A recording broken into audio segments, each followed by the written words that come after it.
नमस्कार मंडळी, लक्ष्मीच्या पावलांनी या मालिकेच्या आजच्या भागात आज आपण बघणार आहोत. कला ही रूममध्ये बसलेली असते आणि सुईमध्ये धागा ओवत असते. आता अद्वैत तिथे येतो. अद्वैत त्यावेळी विचार करतच आलेला असतो, कारण सरोजने त्याचं ब्रेन वॉश केलेलं असतं. सरोजने अद्वैतला इमोशनल ब्लॅकमेल करून टाकलेलं असतं, कारण अद्वैतला असं वाटायला लागतं की आई आपल्यामुळे घर सोडून निघाली होती. कारण काय, तर उगाच आपल्या संसारामध्ये आईची लुडबुड नको म्हणून. आई माझ्यासाठी एवढा विचार करतीये आणि स्वतःला त्रास करून घेतीये.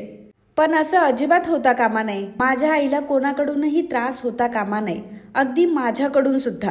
अद्वैत त्या सगळ्या गोष्टींचा विचार करत असतो आणि नेमकं त्यावेळी कला आता अद्वैतला उपदेश करते आणि स्वतःशीच ती म्हणत असते की काय आहे ना, आपण कितीही जरी ठरवलं ना तरी सुद्धा डोळे दोन्ही उघडे ठेवून नेम अजिबात धरता येत नाही. जर आपल्याला सुईत धागा ओवायचाच असेल तर आपल्याला एक डोळा बंद करूनच आपल्याला सुईमध्ये धागा ओवता येतो. नाहीतर जर दोन्ही डोळे उघडे असेल तर आपण सुईमध्ये धागा काही ओवू शकत नाही. अद्वैत कलाला विचारतो की मला सांग, नेमकं तुला काय म्हणायचंय आणि का म्हटलीस तू असं. तेव्हा कला आता अद्वैतला सांगते की नाही, म्हणजे अद्वैत, एखाद्याला वाटू शकतं की आपण जर एखाद्याचं ऐकून 4-5 दगडांवर पाय ठेवले तर त्याला असं वाटू शकतं की आपला एखादा हेतू हा साध्य होऊ शकतो. परंतु तसं अजिबात होत नाही, कारण आपल्याला आपल्याच बुद्धीने विचार करणं गरजेचं आहे. अद्वैत कलाच्या बोलण्याचा विचार करत असतो. त्याच वेळी बोर्डवर तो एक मुद्दा बघतो आणि तो मुद्दा लिहिलेला असतो कलाने. त्यामध्ये लिहिलेलं असतं स्वतःच्या बुद्धीने विचार करण्याचा अभाव. आणि हा मुद्दा वाचून अद्वैत कलाला विचारतो की हा मुद्दा तू लिहिलायस का. अद्वैत तिला विचारतो की खरे हे सगळं तू लिहिलंयस ना, म्हणजे मगाशी जेव्हा मी आतमध्ये आलो तेव्हा दृष्टी, नजर असं काहीतरी बोलत होती तू, आणि ते सजेस्टिव्ह होतं. परंतु ते सजेस्टिव्ह बोलणं तू माझ्याशी का करत होती? तुला माझ्याशी काही बोलायचंय का? कला विचारते की का तुला ह्या सगळ्या गोष्टी माझ्याशी का बोलायच्या, आणि तुला जर ह्या सगळ्या गोष्टी मी ज्या बोललेत त्या गोष्टी जर स्वतःवर घ्यायच्या असेल तर तू घेऊ शकतोस. मी तर तुला असं काही म्हटलं नाही. अद्वैत तिला म्हणतो की पहिली गोष्ट म्हणजे तू आज सकाळी माझ्याशी विचित्र वागली.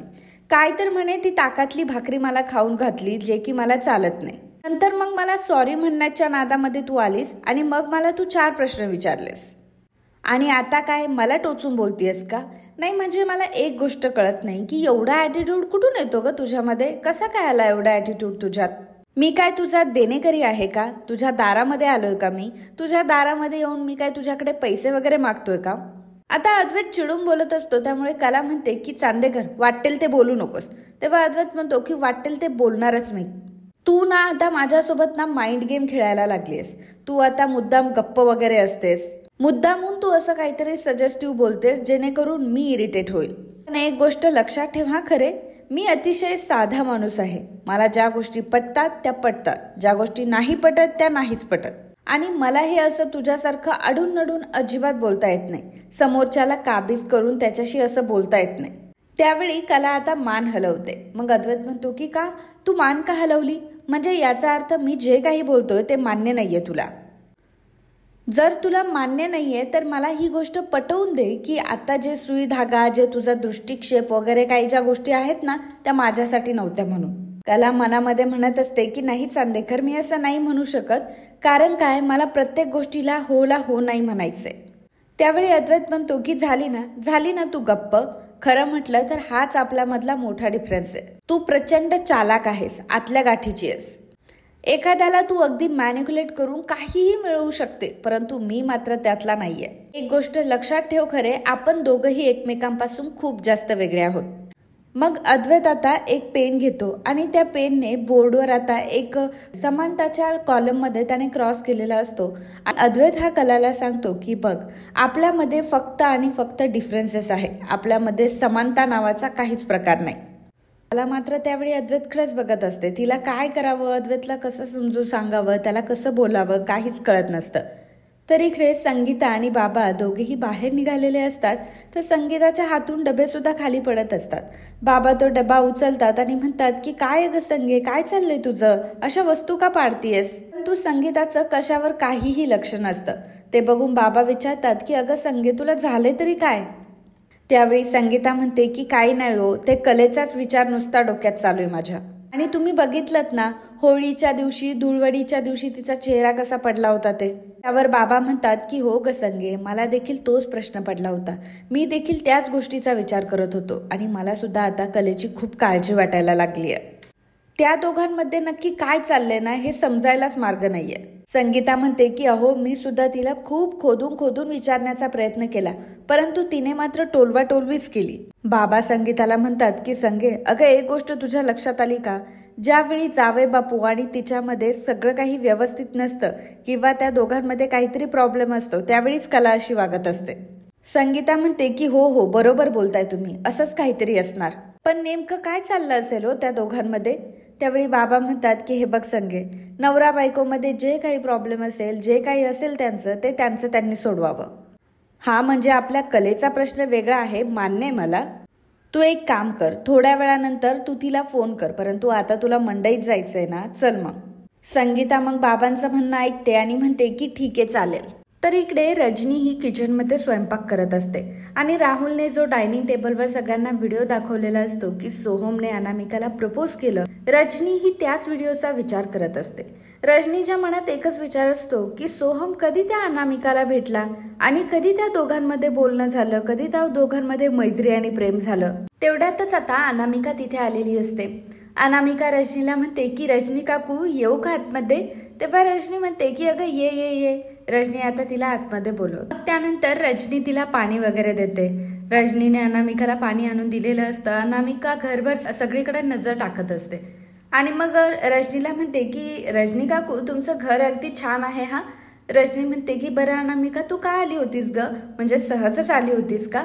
तेव्हा अनामिका म्हणते की नाही, सोहूला भेटायला आले होते.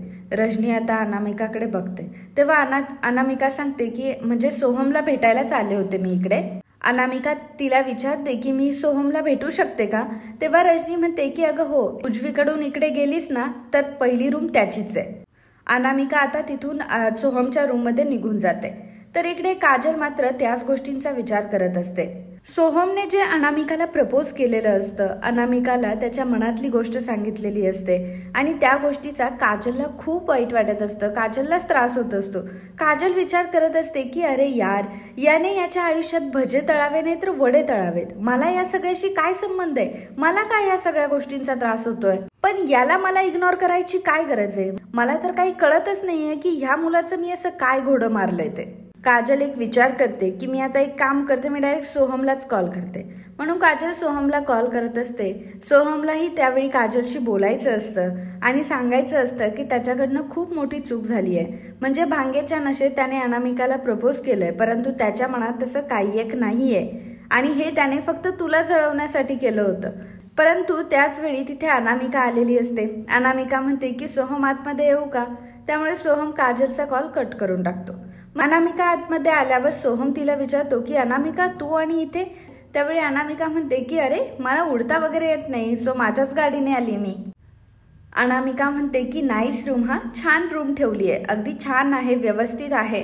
आणि ह्या पेंटिंग्स ह्या तू काढलायस ना? तेव्हा सोहम म्हणतो की हो. अनामिका म्हणते की ही पेंटिंग तर अर्धी आहे ना? सोहम म्हणतो की हो. तर अनामिका म्हणते की मला ना ह्या अशा अर्ध्या पेंटिंग्स खूप आवडतात. म्हणजे बघ ना, या पेंटिंगने अजूनही पूर्ण आकार घेतलेला नाहीये, तरी सुद्धा या पेंटिंग किती जास्त सुरेख वाटतात ना. आणि बघणाऱ्याला सुद्धा विचार करावा लागतो की ह्या पेंटिंगचं पुढे नक्की काय होणार आहे ते. व्हेरी इंटरेस्टिंग हा. तेव्हा सोहमचं मात्र तिच्या बोलण्याकडे काहीच लक्ष नसतं. तो त्याच गोष्टींचा विचार करत असतो. मग अनामिका सोहमला म्हणते की सोहम मी काय म्हटले बरं? सोहमने तिचं काही बोलणंच ऐकलेलं नसतं. सोहम अनामिकाला म्हणतो की अनामिका आय एम सॉरी. तेव्हा अनामिका म्हणते की सोहम मला माहिती आहे सगळं काही गोष्टी आणि या गोष्टीबद्दलच मी तुला विचारायला आली आहे. या गोष्टीतला डाऊटच तुला विचारायला आली आहे. हे बघ, तू जे काही माझ्याशी बोलला ते भांगेच्या नशेत बोलला. सोहम मला फक्त एक प्रश्न पडतो की तू जे काही बोललास ते भांगेच्या नशेत तर नाही बोललास ना तू? त्याच वेळी रजनी आता दोघांसाठी ज्यूस घेऊन आलेली असते. रजनी त्याला म्हणते की मी तुम्हाला काही डिस्टर्ब तर नाही केलं ना रे? अनामिका म्हणते की अहो काकू, कशाला हे ज्यूस वगैरे घेऊन आला तुम्ही? कशाला उगाच ही फॉर्मॅलिटी आहे? आम्ही आलो असतो की खाली. मग रजनी आता अनामिकाला म्हणते की अरे वा, आमच्या कलासारखीच आहेस, एकदम समजूतदार. आता कलानंतर ही असं म्हणताच रजनी थांबते आणि सोहमकडे बघू लागते. तर अनामिका मात्र त्यावेळी लाजत असते आणि तिला कळलेलं असतं की रजनी मॅडमला नक्की काय म्हणायचंय ते. रजनी म्हणते की खरंच अनामिका, तू खरंच खूप गोड आहे, खरंच खूप गोड मुलगी ही. तेव्हा सोहम म्हणतो की हो, चांगली तर ती आहेच. असं म्हटल्यावर अनामिका सोहमकडे बघू लागते आणि तिला आता असं वाटतं की सोहम सुद्धा तिला लाईक करतोय आणि सोहमचं सुद्धा तिच्यावर प्रेम आहे. त्यानंतर रजनी तिथून निघून जाते. तर अनामिका सोहमला म्हणत असते की सोहम, आय न्यू इट, मला माहित होती ही गोष्ट, मला माहित होतं तू तुझ्या मनातल्या सगळ्या गोष्टी सांगितल्या. आता मला मात्र कुठल्याही प्रकारचा डाऊट राहिलेला नाहीये. मी आज खूप खुश आहे सोहम, असं ती सोहमला म्हणत असते. त्यावेळी सोहम मात्र अनामिकाकडे बघत असतो आणि त्याला काहीच कळत नसतं की त्याच्यासोबत काय होतंय ते. अनामिकाला हर्टही त्याला करावंसं वाटत नसतं आणि काजलला त्याला सोडावंसंही वाटत नसतं. मग अनामिका म्हणते की सोहम, आता तसंही मला माझ्या प्रश्नाचं उत्तर मिळालंय, तर चल आपण मस्त सेलिब्रेट करूया. मग सोहम आणि अनामिका दोघंही ज्यूस घेतात आणि एकमेकांसोबत सेलिब्रेट करतात. परंतु त्यावेळी सोहमचा मूड अजिबात चांगला नसतो. अनामिकाच फक्त हसत असते आणि एन्जॉय करत असते. सोहम तर मनामध्ये हाच विचार करत असतो. सोहम हा मनातच विचार करत असतो की मी तर अनामिकाला अजून असं काही म्हटलेलंही नाहीये आणि माझ्या मनातही तसं काही नाहीये. परंतु अनामिका या सगळ्याचा जो अर्थ काढायचा तो आता काढून बसलेली असते. इकडे अद्वैत ऑफिसमध्ये असतो आणि त्याच गोष्टींचा विचार करत असतो.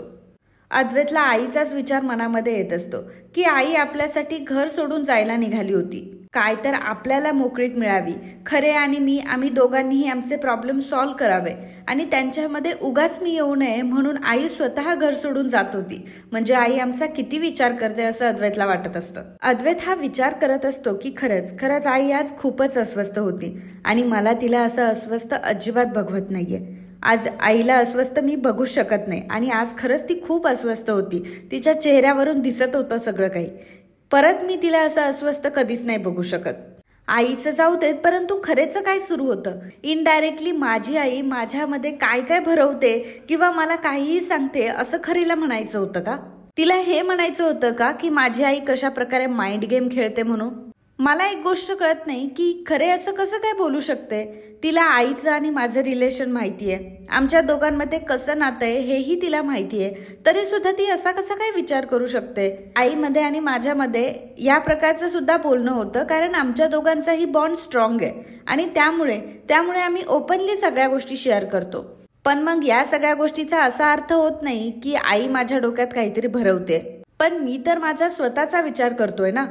तर इकडे कला विचार करत असते की नाही, अद्वैत कितीही जरी म्हणत असला तरी सुद्धा तो मात्र स्वतःच्या डोक्याने, स्वतःच्या बुद्धीने विचार करतच नाहीये. त्याला वाटत असेल की आपली आई नुसती चर्चा करते, परंतु आई फक्त चर्चा करत नाहीये त्याची, किंवा फक्त त्याला समजून सांगत नाहीये, तर ती त्याच्या डोक्यामध्ये भरवते, त्याचा ब्रेन वॉश करतेय. ही गोष्ट मात्र अद्वैतला कधीही पटणार नाही. कारण आई जे काही म्हणेल तीच पूर्व दिशा असते चांदेकरसाठी. अद्वैत मनामध्ये विचार करत असतो इकडे की ऑफकोर्स आई माझा हा वीक पॉइंट आहे आणि आई माझ्याबद्दल कधीही चुकीचा विचार करू शकत नाही. आईचा आणि माझा बॉन्ड खूपच स्ट्रॉंग आहे आणि मी आईबद्दल कधी माझ्या मनात असा विचार सुद्धा येऊ देणार नाही. तर कला इकडे मनामध्ये विचार करत असते की बरोबर आहे, चांदेकर त्याच्या आईचं ऐकायचं सोडून दुसरं कोणाचंही ऐकणार नाही. आणि त्याला मी कितीही सांगितलं की सरोज मॅडम असं करताय किंवा कितीही डायरेक्टली बोलायचा प्रयत्न केला या सगळ्या गोष्टीवर, तरी सुद्धा चांदेकर माझं काही ऐकणार नाही. तो मला या सगळ्या गोष्टीसाठी विरोधच करेल, माझं तो काही ऐकून घेणार नाही.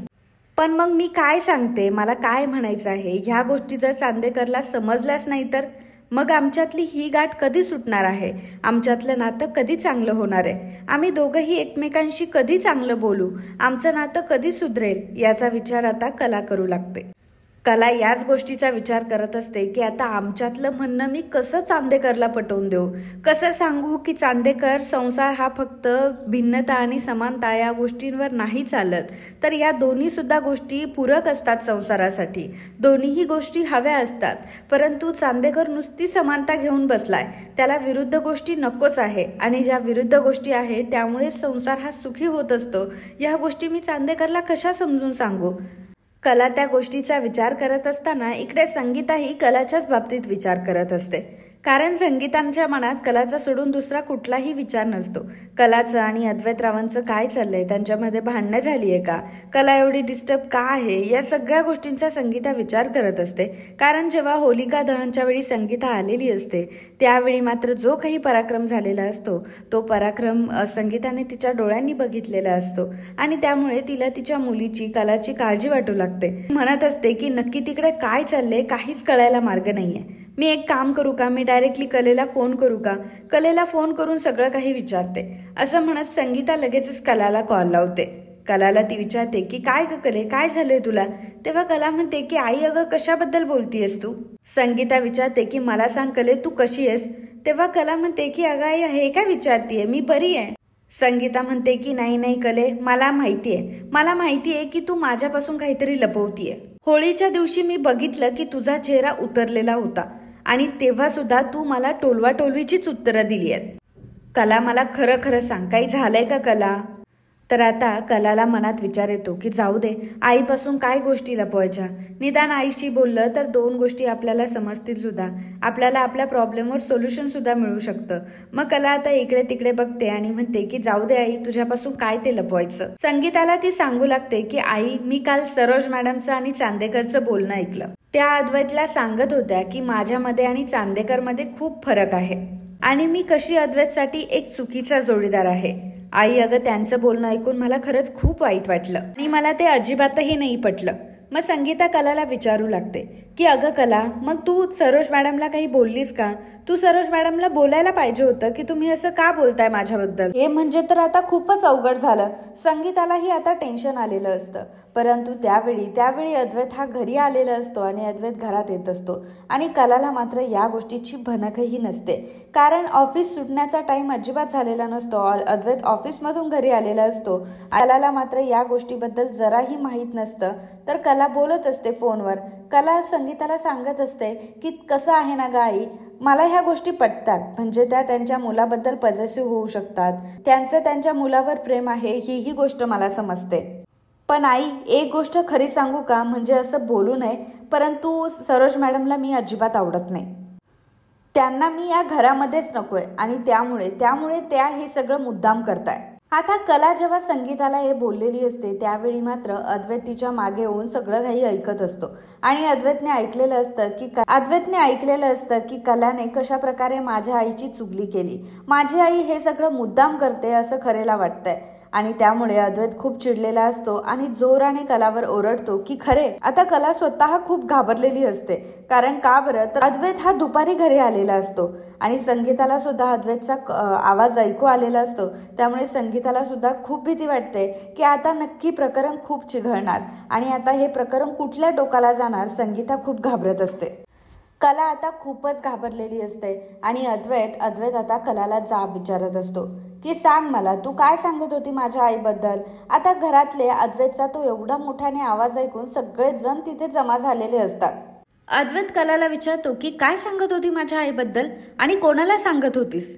मेन म्हणजे माझ्या आईबद्दल असं बोलण्याची तुझी हिंमतच कशी काय झाली, सांग ना खरे, कोणाशी बोलत होती तू. असं म्हटल्यावर कला मात्र अद्वैतकडेच बघत असते. आता तिला अद्वैतची खूप भीती वाटायला लागते.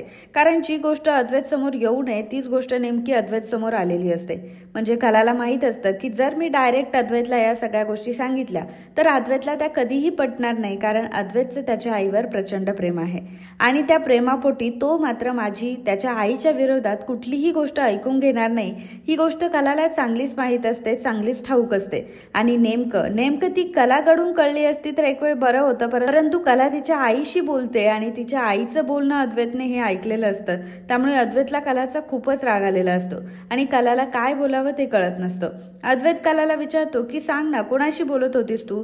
असं म्हणत अद्वैत कलाच्या हातातून फोन हिसकावून घेतो. त्यावेळी संगीताचा डायल नंबर बघून आता अद्वैतला खूप चीड आलेली असते. अद्वैत फोन कट करून टाकतो आणि कलाला जाब विचारत असतो. इकडे संगीता सुद्धा खूप टेन्शन मध्ये आलेली असते. फोन कट झालेला असतो.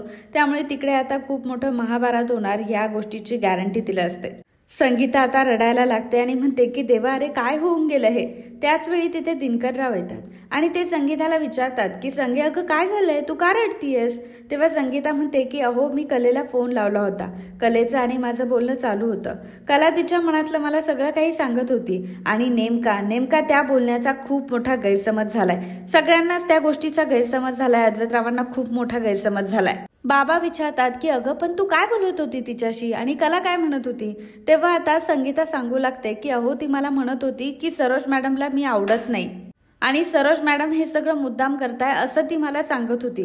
परंतु हीच गोष्ट नेमकी जावई बापूंनी ऐकली आणि त्यांनी आता खूप कल्ला सुरू केलाय. मला आता काय करावं तेच कळत नाहीये. माझी कला आता खूप मोठ्या प्रॉब्लेम मध्ये सापडली आहे. आता तिला याच्यातून कसं बाहेर काढायचं, मला तर आता फार भीती वाटते हो, असं म्हणत संगीता रडायला लागते. संगीताला आता प्रचंड टेन्शन आलेलं असतं की कलाभोवती आता नक्की कुठलं वादळ आलं असेल आणि कला कुठल्या वादळात सापडलेली असेल. कलाला आता कोणाकोणाला उत्तरं द्यावे लागत असतील आणि अद्वैतराव किती चिडले असतील या गोष्टीचा तिला अंदाज असतोच. परंतु या गोष्टीमुळे ती खूप जास्त घाबरलेली असते. इकडे घरातले सर्वजण जमा झालेले असतात.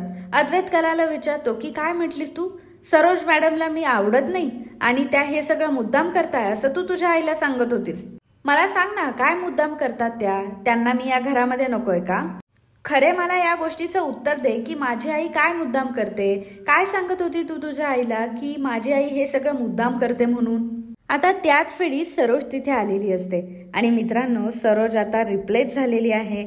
पहिल्या सरोजचा ऑराच काहीतरी वेगळा होता, परंतु ह्या सरोजला आपल्याला आता सहन करून घ्यावं लागणार आहे. ऍक्च्युली या मालिकेमध्ये खरंच खूप जास्त रिकास्ट केले गेलेत. मग तो राहुल असेल, नैना असेल आणि आता सरोज मात्र अजिबात सूट होत नाहीये. आता पहिल्या सरोजची आपल्याला सवय लागलेली आहे. मित्रांनो, या सरोज बद्दल तुमचं काय म्हणणं आहे, म्हणजे ही सरोज आवडली आहे का तुम्हाला, हे कमेंटमध्ये आम्हाला सांगा. सरोज आता समोर आलेली असते आणि अद्वैतला ती विचारते की काय रे अद्वैत, काय झालं, काय म्हणत होती ही आणि काय चुगल्या करत होती ही. त्यावेळी अद्वैत सरोजला म्हणतो की अगं आई, ही तुझ्या चुगल्या करत होती. ही तिच्या आईला सांगत होती की कशा प्रकारे सरोज मॅडमला मी आवडत नाही आणि म्हणून अद्वैतमध्ये आणि माझ्यामध्ये त्या मुद्दाम भांडणं लावताय. जेव्हा अद्वैत असं म्हणतो तेव्हा सरोजला तर हसायलाच येतं, कारण ही गोष्ट तिच्याच पथ्यावर पडलेली असते. जरी कला तिच्याबद्दल बोलली असेल तरी सुद्धा ते मात्र तिच्या पथ्यावर पडलेलं असतं, कारण कुठेतरी या गोष्टीचा फायदा आता तिलाच होणार असतो. आणि कशा प्रकारे ती खूप इनोसंट आहे, तिचा याच्यामध्ये काही हात नाहीये असं तिला सगळ्यांना दाखवता येणार असतं. त्यामुळे सरोजची गालातल्या गालात हसत असते. तर नैना मनामध्ये म्हणत असते की सरोज मॅडम, अहो आता तुमचं राज्य आहे, द्या तुम्ही आता उत्तर, तुम्हाला काय उत्तर द्यायचं ते. सरोज त्यावेळी मनामध्ये विचार करत असते की आता हिची गाठ माझ्याशी आहे आणि हिने ती गाठ आता कितीही जरी सोडवण्याचा प्रयत्न केला तरी सुद्धा तो फास मात्र माझ्याकडेच असणार आहे. आता ही मुलगी चांगलीच अडचणीत सापडली आहे आणि आता मी या गोष्टीचा बरोबर वापर करून घेणार. बरोबर आता हिच्या सगळ्या गोष्टी समोर आल्यात. सरोज मात्र खूप आनंदी असते आणि सरोजला खूप आनंद झालेला असतो. कारण का बरं, कारण आता प्रॅक्टिकल अद्वैत समोर घडणार असतं की कशा प्रकारे ही मुलगी माझ्या विरोधात आहे आणि कशा प्रकारे हिचं माझ्याबद्दल काय मत आहे. त्यामुळे हिने माझ्याबद्दल अद्वैतला काही जरी सांगितलं तरी सुद्धा आता अद्वैत ऐकूच शकत नाही, ही गॅरंटी आता सरोजला आलेली असते. त्यामुळे सरोज ही खूपच खुश असते. तर मित्रांनो, आजचा हा भाग इथेच संपतो. पुढील भागात आपल्याला बघायला मिळणार आहे सरोज आणि अद्वैत दोघंही कलाला जाब विचारत असतात की का बरं तू असं का बोलत होती तुझ्या आईशी, मी हे सगळं मुद्दाम करते का, असं सरोज कलाला विचारते. कला मात्र शांत असते. मग आबा त्यावेळी येतात. आबा म्हणतात की अरे त्या मुलीला बोलू द्या तरी, तिला काय बोलायचं एकदा कळून तरी घ्या.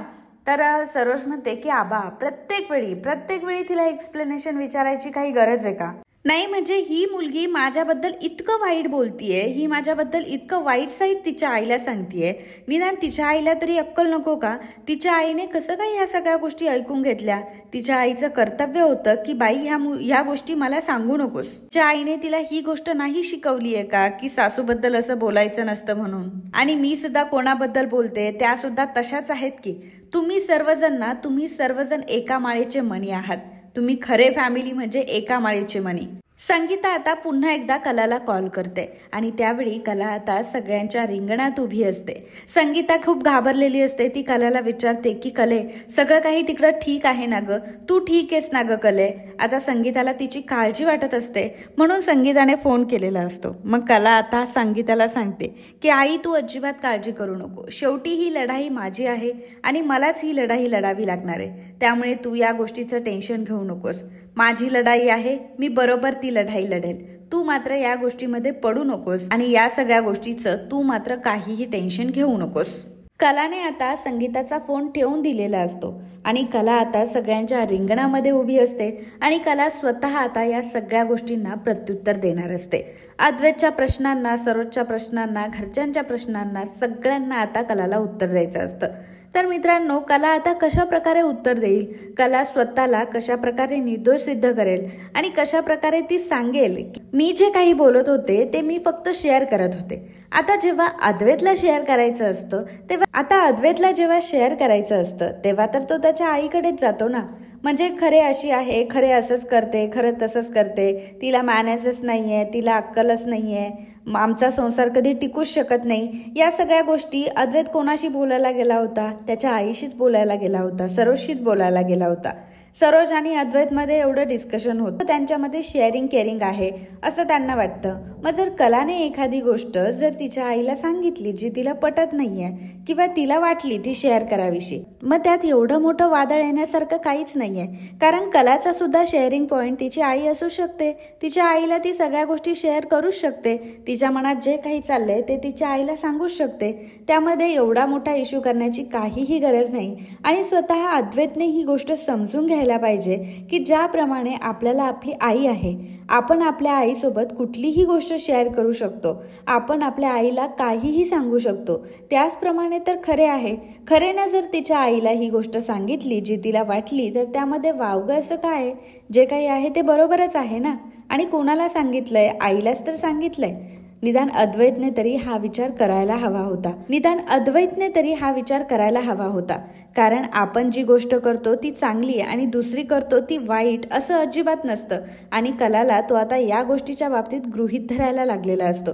परंतु कलाने सुद्धा ठरवलेलं असतं की नाही, काही झालं तरी मी आता मात्र मागे हटणार नाही. मी मात्र अद्वैतला आणि सरोजला उत्तर देऊनच राहणार आणि माझी ही लढाई मी पूर्ण करणार. मी ती पळकुटी नाहीये की मी ह्या लढाईतून पळून जाईल किंवा मी माझ्या हातातले शस्त्र खाली टाकून देईल. तर माझ्यामध्ये लढण्याची जिद्द आहे आणि मी शेवटपर्यंत लढणार असं कलाने आता ठरवलेलं असतं. तर मालिकेत पुढे काय वळण येणार आहे, म्हणजे कला आता स्वतःला कशी प्रूव्ह करेल हे आपल्याला उद्याच्या भागात कळेल. परंतु सगळ्यात महत्त्वाचं म्हणजे आज जी काही सरोज आहे ती बदललेली दाखवलेली आहे, म्हणजे तिला रिप्लेस केलं गेलंय. आता त्या सरोजबद्दल तुमचं काय म्हणणं आहे? तुम्हाला तिची ऍक्टिंग कशी वाटते आणि सरोज सोबत तिचं काही साम्य तुम्हाला जाणवतंय का? या सगळ्या गोष्टीबद्दल तुम्हाला काय वाटतंय ना, हे आम्हाला कमेंटमध्ये नक्कीच सांगा. आणि जर अजूनही तुम्ही आपल्या चॅनलला सबस्क्राईब केलं नसेल तर लगेच चॅनलला सबस्क्राईब करा आणि व्हिडिओला लाईक करायला अजिबात विसरू नका. धन्यवाद.